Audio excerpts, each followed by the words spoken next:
맡게 된 신성민 작가입니다. 오늘 여러와 같은 성원을 보내주셔서 몸둘 바를 모르겠네요. 여기 올라보니까 진짜 많죠. 예, 압도당했습니다. 그리고 그 방금 저희들이 대기하면서 영상을 이렇게 쭉 살펴보니까 굉장히 고생을 많이 하신 것 같아요. 고생이 아니거든요.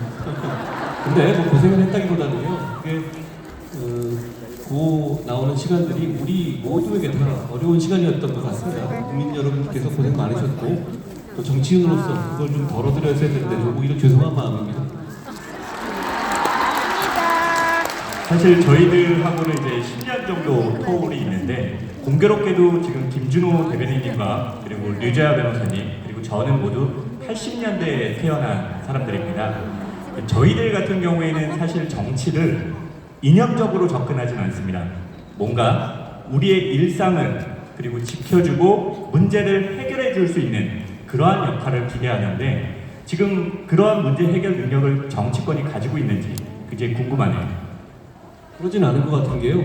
그렇다면 이렇게 행동하는 다수가 거리로 나오고 행동하는 다수가 이 영동설안에 여기 모이지는 않을 것 같아요. 오히려 저는 지금은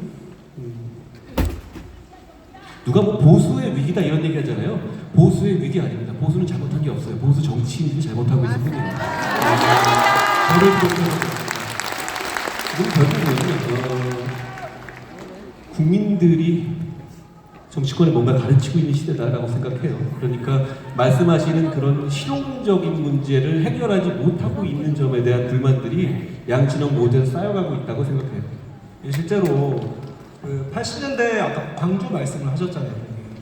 예, 저희는 지금 저희 세 사람은 다 80년대생 출생이거든요. 몇몇 70년생. 사실 저희들은 이제 5.18 광주 민주화운동에 대해서 역사로서 배우고 또 그 정신을 계승해야 했다고도 생각하고 있지만 거기에 따른 구체감은 사실 별로 가지고 있지 않고 그 때문에 자유롭게 실제로 우리가 당면한 문제들을 어떻게 해결할 수 있는지 그러니까 문제 해결하는 방법이 뭔지 그러니까 이념보다는 치료 우리 이렇게 생각을 한단 말이에요.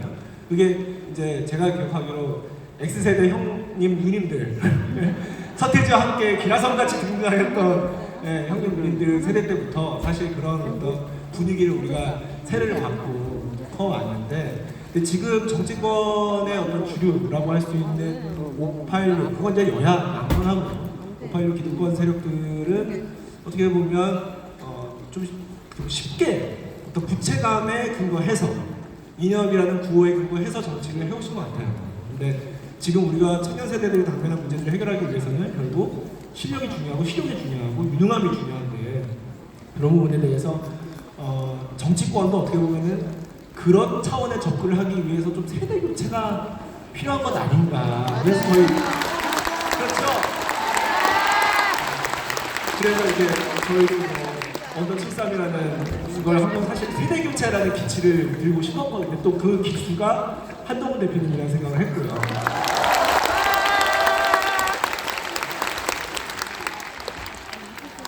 그런 것 같아요. 사실 저는 어목한 시절에 여기 기라성 같은 선배님도 계시지만 어목한 시절에 목숨 걸고 민주화운동 했던 분들 존경한 거예요.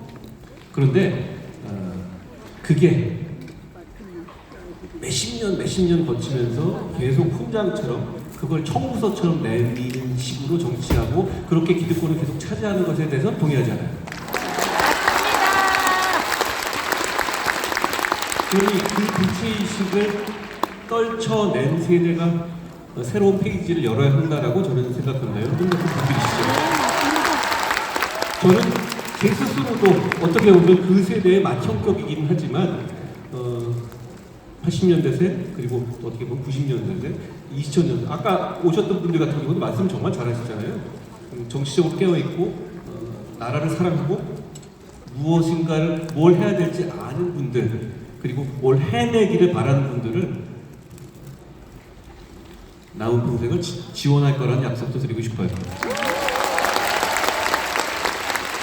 김준호 대변인님 방금 대표님 말씀 들으면서 무슨 생각이 드셨습니까? 너무 좋은 말씀을 잘해주신 것 같아요. 아무 생각 없었던 것 같은데.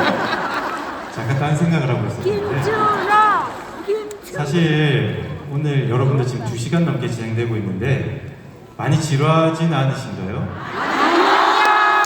사실 너무 좋은 얘기, 이런 얘기가 너무 많은 것 같아서 사실 다 도움이 되고 피가 되고 살이 되는 얘기인데 너무 좋은 얘기가 많다 보니까 조금 지루하실 수도 있지 않나 생각해서 제가 사실 무대 올라오기 전에는 대표님을 사실 좀 골려줘야겠다 이런 생각을 하고 올라왔는데 180대 1로 우리 대표님께서 민주당과 치열하게 싸워서 이겨내신 분이지 않습니까? 맞습니다. 근데 제가 이거 보니까 2만 대 1은 제가 이길 방법이 없어서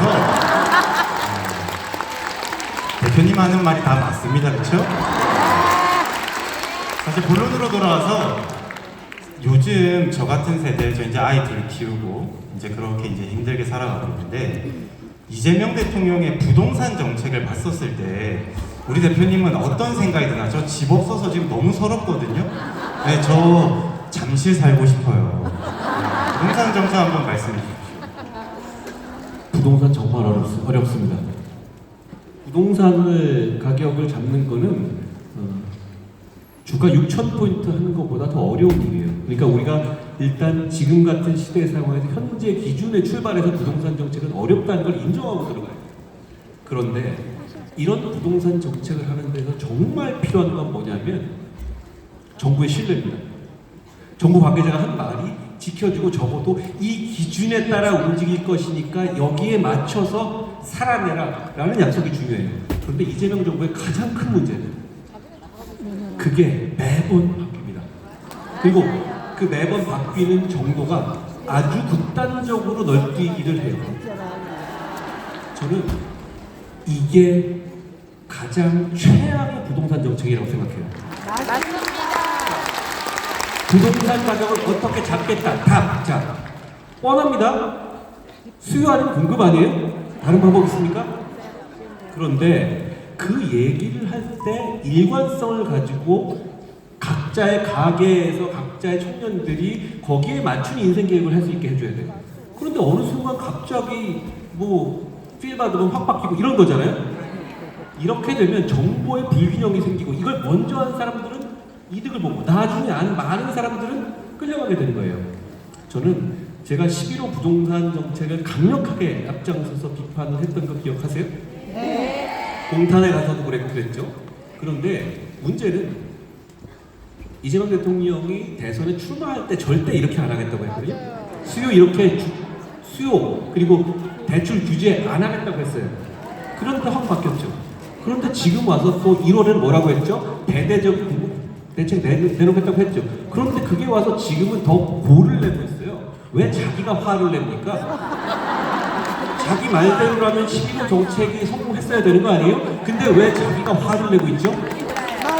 어려운 문제는 맞습니다만 저렇게 풀면 절대 안 돼요. 저렇게 되면 우리가 이재명이라는 사람의 마음속까지 읽으면서 집 사야 되는 거가 되는 거거든요.